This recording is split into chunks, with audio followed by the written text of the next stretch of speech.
Hello guys, for today's video ay ikukwento ko sa inyo ang buhay ni Johnson.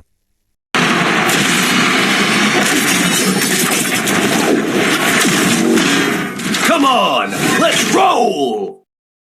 Si Johnson ay dating isang tanyag na manlalaro ng football sa Land of Dawn. Kilala siya sa kanyang pambihirang bilis, lakas, at husay sa laro, dahilan upang siya ay magkaroon ng maraming tagahanga. Ang kanyang pagmamahal sa football ay hindi lamang isang laro para sa kanya kundi isang paraan upang magbigay inspirasyon sa iba at ipakita ang kanyang determinasyon. Isang araw, habang patungo si Johnson sa isang mahalagang laro, nakasakay siya sa kanyang paboritong kotse. Sa kasamaang palad, nasangkot siya sa isang malubhang aksidente. Ang banggaan ay halos ikinawala ng kanyang buhay, at ang kanyang kotse ay nawasak ng husto.